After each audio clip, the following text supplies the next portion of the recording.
Today, we're going to go step by step through the workflow for adding Title 10 to a chart. We'll be practicing on test patients. To start, I'll walk you through the first scenario, which is how to add Title 10 to a regular non-FMP chart. Then we'll move on to the second scenario, which is how to do the same thing in a true FMP chart. Prior to enrolling any patient on family planning or Title 10, we must know if a patient qualifies for a family planning encounter. So the patients who qualify are of childbearing age, which means they are 12 to 49. They are here for preconception health to achieve pregnancy, for pregnancy testing, for pregnancy options counseling, for basic fertility services, for contraception, for STI testing and or treatment, for cervical and or cervical cancer screening, and for well visits, again, 12 to 49 years old. Those who do not qualify are those who are under 12 years old. If they are coming in for an appointment after their initial pregnancy visit, or if they are menopausal or over 50 years old, where the provider discretion does apply, so they can be up to 55. And this does include male identifying patients. And with the training, we're going to go ahead and open a test patient chart.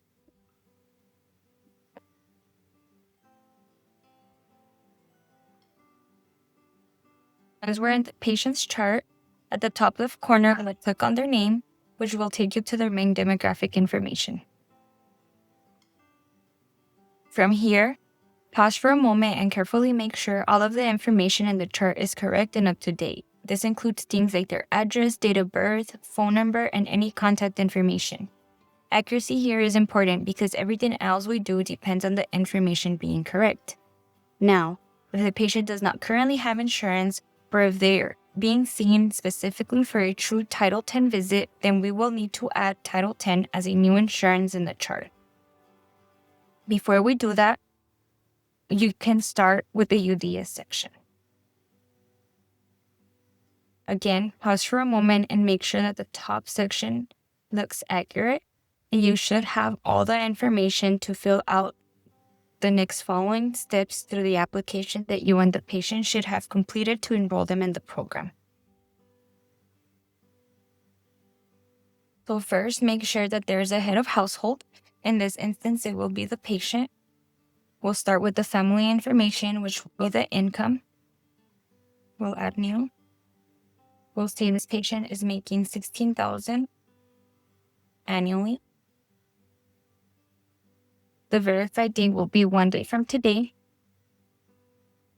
The effective date is today, August 29, 2025. And the expiration date again will be 1 day from today. 1 year from today, sorry. From here, we'll go ahead and add the sliding fee schedule verification.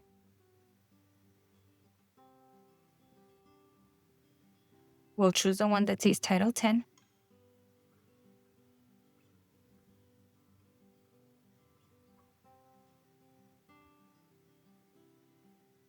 Effective date is today.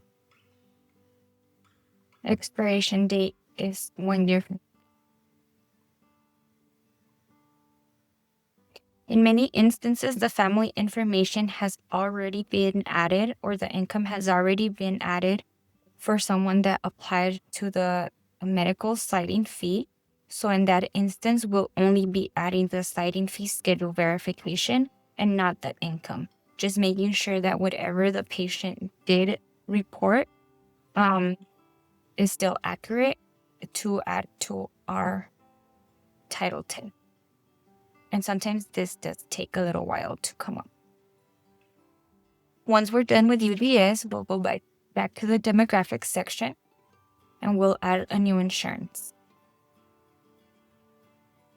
So we'll look for Title 10.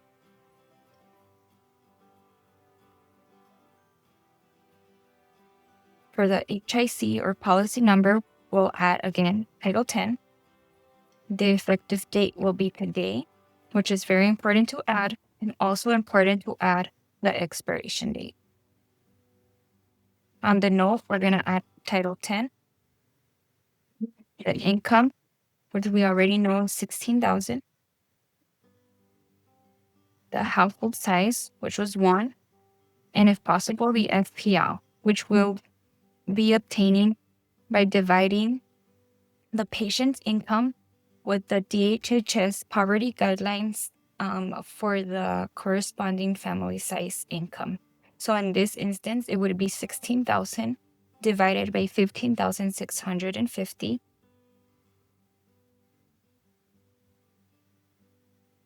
Once we do that, it will give us a 1.02.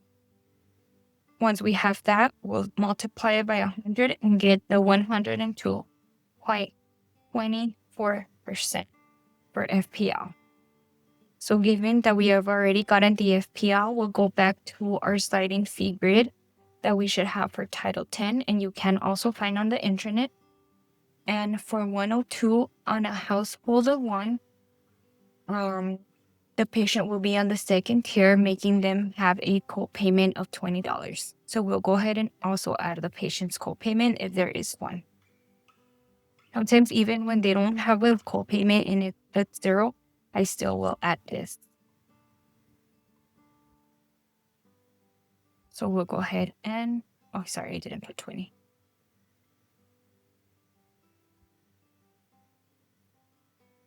The 20 and okay and okay. And that's how you add the insurance information and UDS to a chart that is non-FMP. We're going to go through the same steps, but how to add the same information on an FMP chart. So we'll look for a test FMP chart.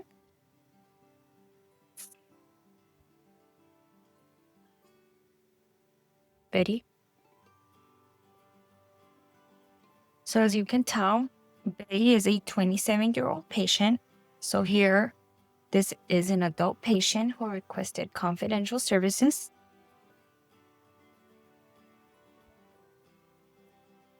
Again, we'll click on the top left corner, open their demographic, and make sure that all this information is correct.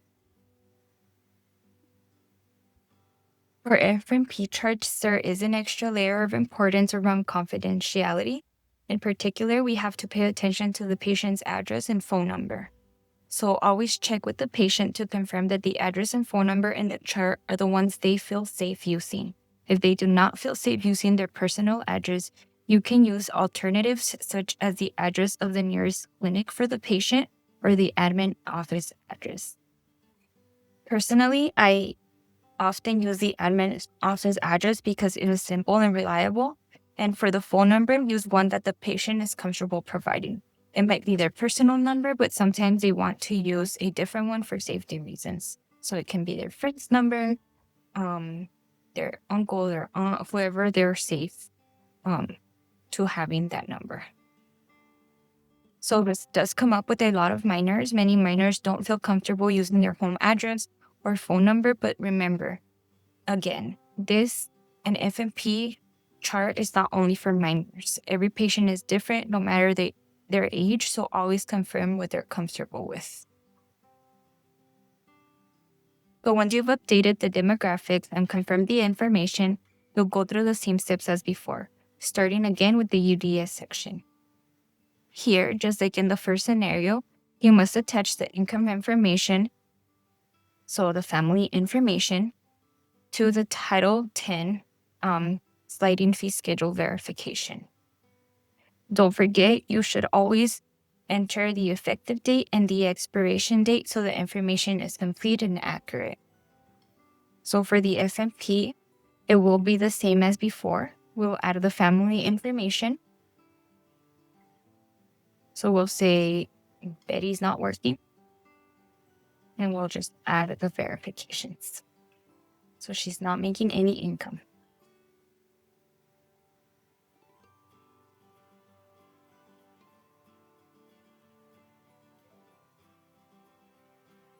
Sure, the verified date is 1 year from today. Effective date is today, and the expiration date is 1 year from today. And then you add the sliding fee verification. Okay.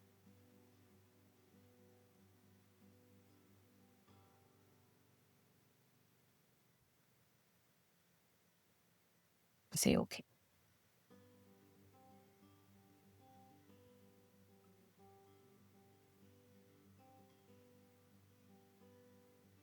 So there had already been one added, but we can go ahead and expire those and add a new.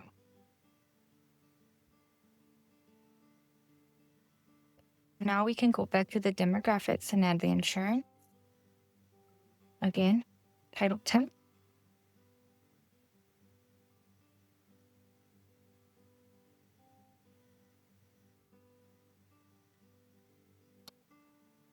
Make sure we're adding the effective date and the expiration date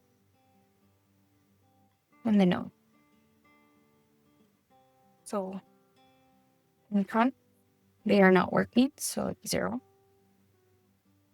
Household size is 1. Their FPL, and they're not making any income, will be 0. It won't be 100, it will be 0. Then the co-payment, again, we can add it even if it's 0.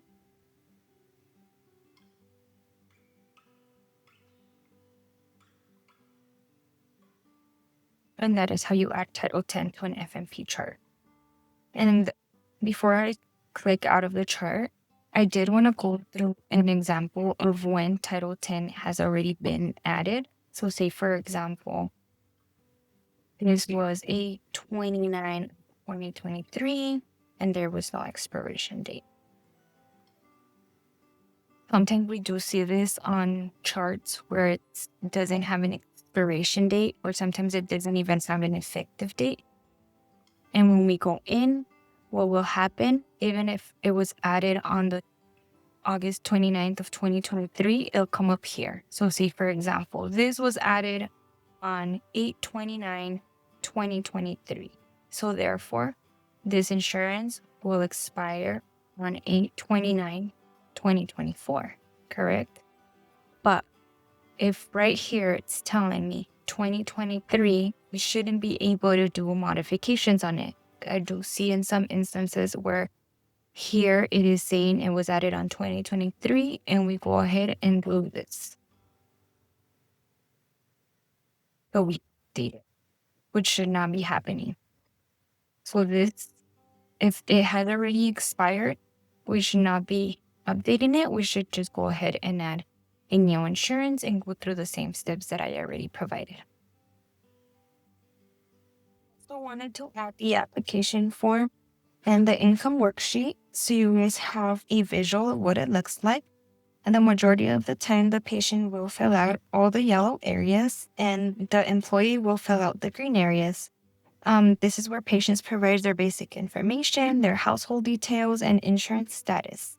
And it is very important that both patient and employee is filling out the sections. And the employee should also fill out on the bottom portion of the application, which is the effective date, the expiration date, and everything that is needed from them. And the income worksheet is what we use to document and verify the household income if there is an income. If the patient has no income, then it is not necessary to fill out an income worksheet. And just make sure that these two are filled out whenever it is needed.